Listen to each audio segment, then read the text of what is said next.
जय श्री राम दोस्तों, जय बालाजी महाराज की। कैसे हैं आप लोग? उम्मीद करते हो लोग बहुत अच्छे होंगे। तो आज मैं आपको राम नाम कॉपी लिखने की पूरी विधि बताऊंगी, किस पेन से लिखना है, और जब आपकी कॉपी लिख पूरी हो जाए तो वो क्या करना है उस कॉपी को। और राम नाम को लिखने से उस कॉपी के अंदर श्री राम जी, हनुमान जी और सीता मैया का विराजमान उसमें हो जाते हैं। तो और आपके जीवन में कितने सारे मिरेकल्स होने शुरू हो जाते हैं। जब आप 108 पेज पूरे कर लेते हैं तब आपके जीवन में क्या क्या चमत्कार होते हैं, ये सारी जानकारी मैं आपको दूंगी। तो इससे पहले मैं बता देती हूँ मैं कौन। मैं आपकी छोटी बहन, बड़ी बहन, मेरा नाम खुशी है और मेरे आध्यात्मिक खुशी चैनल पर आपका स्वागत है। दोस्तों, वीडियो को शुरू करने से पहले मैं आपको जानकारी देना चाहती हूँ। अगर आप अपनी कुंडली दिखाना चाहते हैं, अपने जीवन में बहुत ज्यादा परेशान है, बहुत ज्यादा उपाय कर लिए हैं, थक गए हैं, हार गए हैं, आपकी जॉब नहीं लग रही है, आप अपने कर्ज से परेशान हैं, व्यापार से परेशान हैं, सारे उपाय आपने कर लिए हैं लेकिन कोई उपाय आपके जीवन में काम नहीं कर रहा है, तो क्या पता कहीं ना कहीं आपकी कुंडली में दोष है। अब यहाँ पे लोग आगे कहेंगे कि जैसे कि आप कह रहे हैं कि गवर्नमेंट जॉब की हम प्रिपरेशन करते हैं, तो क्या हम मेहनत नहीं कर रहे हैं? क्या कुंडली देखने से ही हमारे को हम क्वालिफाई हो पाएंगे? तो जी हाँ, कहीं कहीं कहते हैं ना, मेहनत करते हैं हम, हर कोई बच्चा मेहनत करता है नौकरी पाने के लिए, लेकिन कहीं ना कहीं उसकी कुंडली में कुछ जो अड़चन होती है वो उसको आगे बढ़ने से रोकती है। जैसे कि राहु काल, राहु केतु, शनि, इस तरह के ग्रह जो अगर आपकी लाइफ में होते हैं बहुत भारी होते हैं, जो आपको आगे बढ़ने से रोकते हैं। आपके घर में कलेश, घर में जो कलेश होते रहते हैं, या घर में कोई परेशानी चल रही है, आप आगे नहीं बढ़ पा रहे हैं, कर्ज में डूबते चले जा रहे हैं, व्यापार आपका नहीं चल रहा है, आप बहुत मेहनत कर रहे हैं फिर भी अपनी लाइफ में सक्सेस नहीं हो रहे हैं, तो कहीं ना कहीं आपकी जो कुंडली है उसमें दोष है। तो अगर आप मुझे अपनी कुंडली दिखाना चाहते हैं तो अपना मुझे नाम, date of birth, birth place और बर्थ टाइम, ये चारों चीज एक कमेंट में आप लिखेंगे, और साथ ही साथ में क्या प्रॉब्लम है वो मुझे कमेंट में एक साथ ही लिख के भेजेंगे, क्योंकि आप आगे पीछे मुझे कमेंट करते हैं तो मुझे कुंडली देखने में परेशानी होती है। तो मैं फर्स्ट 5 कमेंट जो आपको मेरे को आएंगे, पहले 5 कमेंट मैं सिर्फ उसके ही रिप्लाई करूंगी, और जो भी आपकी प्रॉब्लम है मैं उसको बताऊंगी। लेकिन अगर आप मुझे अपनी कुंडली के बारे में डिटेल में जानना चाहते हैं, उसके उपाय भी जानना चाहते हैं, तो आप मुझे मेरी इंस्टाग्राम आईडी पर, जो स्क्रीन पे मेरी इंस्टाग्राम आईडी शो कर रही है, इस पे मुझे कमेंट करेंगे। और मैं कुछ चार्जेस लेती हूँ, मिनिमम चार्जेस है 250 या 251 का चार्जेस है जो मैंने फिक्स कर रखा है।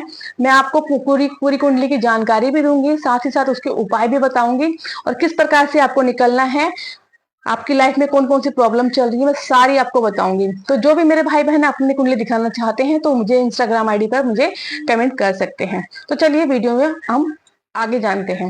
दोस्तों, चैनल पर न्यू है, पहली बार आया ना, तो चैनल को जरूर सब्सक्राइब कीजिएगा, लाइक कीजिएगा, शेयर कीजिएगा, बेल आइकन जरूर प्रेस कीजिएगा, ताकि जितने आने वाले वीडियो है आप तक पहुंच सके, क्योंकि मेरे चैनल पे इस प्रकार की वीडियो आती रहती है जो हनुमान जी से रिलेटेड है। और आपके जीवन में हनुमान जी की पूजा करने से ऐसा कुछ नहीं है कि चमत्कार नहीं होगा, हमेशा मिरेकल है आपकी लाइफ में होना शुरू हो जाएगा। क्योंकि मैं उसका एग्जाम्पल खुद से हूँ। कल मैंने अपनी कहानी, मेरी कहानी करके एक वीडियो मैंने अपलोड करी थी, आप उसको जाके जरूर देखिएगा, किस प्रकार से जब से मैंने हनुमान जी की पूजा करी थी, 100 बार का मैंने पाठ किया था, तो मेरे लाइफ में कितने सारे मिरेकल होना शुरू हो गए थे। क्या क्या मतलब, अगर आप एक बार पाठ करते हैं, कई लोग कहते हैं कि मैंने हनुमान चालीसा के पाठ का संकल्प लिया लेकिन मेरी जिंदगी में कोई चमत्कार हो ही नहीं रहे हैं, कब होगा, कैसे होगा? तो ये तो मैं नहीं बता सकती आपको, ये तो भगवान जी ही बता सकते हैं कि आपके ऊपर कब उनका आशीर्वाद आपको प्राप्त होगा। तो आप मुझसे पूछते हैं दीदी मेरा कल कब होगा, मेरा कल कब होगा, कल कब होगा? मैंने 108 बार का संकल्प लिया, 5 बार का लिया, 7 बार का लिया, तो ये मैं कैसे बता सकती हूँ कि आपकी लाइफ में मेरा कल कब होगा? देखो, हमारा जो पूजा पाठ किया हुआ, संकल्प लिया, कभी भी बेकार नहीं जाता, उसका फल हमें प्राप्त होता है। कभी कभी ऐसा होता है कि उसका रिजल्ट हमें बहुत जल्दी मिल जाता है, उसका रिजल्ट कभी कभी लेट भी मिलता है। तो कभी भी अपने माइंड में ये चीज ना लेकर आए कि हाँ हमारी मनोकामना पूरी नहीं होगी।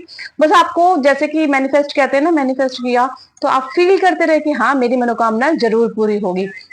तो चलिए दोस्तों, मैं आपको बताती हूँ किस प्रकार से आप राम नाम की कॉपी लिखेंगे। तो सबसे पहले मैं आपको यहाँ पर सावधानी बता देती हूँ, क्या सावधानियां करनी है महिलाओं को। जब भी आप राम नाम की कॉपी करेंगे, जब भी आप पीरियड्स में होंगी, मासिक धर्म में होंगी, तो आप 5 दिन, 6 दिन आप कॉपी नहीं लिखेंगी। 5 दिन तो अशुद्धि होती है, छठे दिन आप नहा धो के 7वें दिन से आप कॉपी लिखेंगे। और ये कॉपी आपको लिखनी है किसी भी महीने के शुक्ल पक्ष से लिखनी है, मंगलवार के दिन से स्टार्ट करना है। आप कॉपी लेंगे, इतनी मोटी कॉपी लेनी है, जैसे 50 रुपए 60 रुपए का रजिस्टर ले लें, आप कॉपी ले लें, 50-60 रुपए का रजिस्टर कॉपी ले लें, एक रेड पेन ले लें साफ, ठीक है। और पेन तो आपका खत्म भी हो जाएगा राम नाम लिखते हुए, पेन को आप चेंज कर ले, लेकिन जो कॉपी है मोटी आप उसको एक ही लेकर आए, चाहे आप जितनी भी मोटी लिखना चाहें लिख सकते हैं। ये नहीं है कि आपने 50 रुपए वाले ही कॉपी ली या 60 वाली ली या 40 वाली ली, आप जितनी मोटी कॉपी लिख सकते हैं, कोई इसमें प्रॉब्लम नहीं है। अब आप कैसे लिखेंगे, मंगलवार से हमने स्टार्ट किया, आप नहा धो के किसी भी टाइम लिख सकते हैं। ये इसमें नहीं है कि आप ब्रह्म मुहूर्त में लिख रहे हैं या रात में लिख रहे हैं या दोपहर में लिख रहे हैं, आपके पास जब भी टाइम हो आप एक स्थान पे बैठ जाइए, लाल पेन ले लीजिए, कॉपी ले लीजिए। अब यहाँ पे हम कॉपी की बात करते हैं। कॉपी प्लेन पेपर की होनी चाहिए, लाइनिंग वाली होनी चाहिए। यहाँ पर कॉपी लाइनिंग वाली भी चलेगी, प्लेन पेपर का भी चलेगा। और आजकल मार्केट में डिब्बे डिब्बे जो खाने से बने होते हैं, जिस प्रकार से हमारे ग्राफ होते थे, जैसे हम ग्राफ खींचते थे मैथ्स की कॉपी में, ऐसे लाइनिंग डिब्बे डिब्बे वाली भी कॉपी मिल रही है, जिसमें राम नाम आप लिख सकते हैं। अगर आप स्टेशनरी पूछेंगे तो शायद मिल भी जाए, अगर नहीं मिलती तो आप लाइनिंग वाली भी लिख सकते हैं, प्लेन वाली भी लिख सकते हैं। अब आप पहले पेज पर क्या करना है, सबसे पहले पेज पे ओम गणेशाय नमः, ओम वासुदेवाय नमः, जय श्री राम, ओम हनुमंताय नमः, ये 4 नाम लिखेंगे। और सेकंड पेज से राम नाम राम राम राम राम राम राम शुद्ध अक्षर में, साफ अक्षर में लिखना शुरू करेंगे, साथ में उच्चारण करेंगे। कई लोग ऑफिस में बैठ के लिख लेते हैं, अगर आप वहां पे उच्चारण नहीं कर पाते तो आप राम राम राम मन में भी करके लिख सकते हैं। आपको रेड पेन से लिखना है, रेड स्याही से लिखना है, और कोई दूसरे पेन से नहीं लिखना, ना काला पेन, ना नीला पेन, ना कोई ग्रीन पेन, आपको रेड पेन का ही इसमें यूज करना है। अब इसमें और कोई सावधानियां नहीं है। आप इसमें अपना, जैसे कि आप जैसे डेली का भोजन करते हैं, गार्लिक अनियन खाते हैं, तो वो भी आप खा सकते हैं, इसमें कोई परहेज नहीं है। जब आपके 108 पेज पूरे हो जाए, एक पेज पे, अब यहाँ पे क्वेश्चन क्या था, एक पेज पे कितने अक्षर लिखे, जितने अक्षर आते हैं आप उतने ही लिखे, काउंट नहीं करना है आपको कि मैंने इतने अक्षर आज लिखे, इसके अंदर काउंट बिल्कुल नहीं करना, ये गलती आप बिल्कुल ना करें। फर्स्ट पेज लिख लिया, सेकंड पेज लिख लिया, थर्ड डे मतलब तीसरे दिन तीसरा पेज लिख लिया, चौथे दिन चौथा आपने पेज लिख लिया। जब आपके 108 पेज पूरे हो जाएंगे, 108 आपके पेज पूरे हो जाएंगे, तो आप उसमें देखेंगे कि आपके जीवन में कैसे मिरेकल होना शुरू हो गया है, क्योंकि इस कॉपी के अंदर श्री राम जी, हनुमान जी, सीता मैया उसमें विराजमान हो जाएंगे। वो एक सिद्ध कॉपी हो जाएगी। अब उस कॉपी को जब आप लिखते हैं तो लिखने के बाद उसको कहाँ पे रखें, इस प्रकार से भी क्वेश्चन आते हैं। तो उसको कॉपी को लिखते हैं तो उसको आप एक 1.25 मीटर का या उससे बड़ा, जैसे रजिस्टर या कॉपी के अकॉर्डिंग आप कपड़ा ले लेंगे लाल, जैसे कि हम भगवत गीता को या रामायण को उसके अंदर फोल्ड करके रखते हैं पेपर, उसमें कपड़े में, तो आपको लाल कपड़े में उसको लपेट के अपने मंदिर में रखना है या अपनी तिजोरी में रखना है। उसको एक स्थान बना लीजिए जहां पे उसको आप लिख के रख दें। उस पे जैसे बच्चों ने छू दिया, गंदे हाथ से किसी ने छू दिया, या साफ नहीं है आपने उसको छू दिया, तो ऐसा नहीं आपको करना है, उसको स्वच्छ स्थान पे ही रखना है। और यहाँ पे क्वेश्चन और भी आता है कि जैसे कि हम राम नाम लिखते हैं तो कुछ दिनों के लिए हमें कहीं जाना पड़ जाए तो हम उस पर राम नाम कैसे लिखें, तो उसको अपने मंदिर में रख के आप जा सकते हैं और जब भी आप वापस आए उस पर राम नाम लिख सकते हैं, इसमें कोई प्रॉब्लम नहीं है। आपकी जब राम नाम की पुस्तिका या आपने जो भी रजिस्टर बनाया या कॉपी बनाया वो पूरी भर जाती है तो उसको हम क्या करें, बहुत सारे क्वेश्चन ऐसे आते हैं।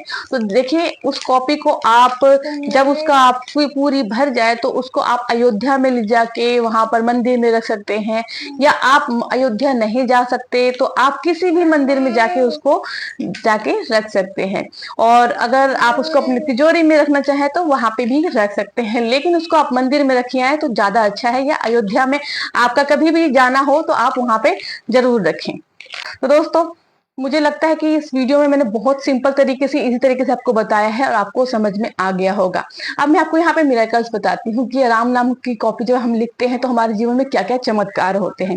देखिए कहते हैं ना, राम राम राम राम राम, जो इंसान राम राम करता है या कोई भी कार्य कर रहा होता है या राम नाम की कॉपी लिखता है या कॉपी भी नहीं भी लिखता है, उसके पास समय नहीं है, वो घर के कोई काम कर रहा है या रास्ते में कहीं जा रहा है, राम नाम का जाप करता है, तो उसका फल उसको आवश्यक प्राप्त होता है। कहते हैं फल की चिंता ना करे, कार्य करते रहें।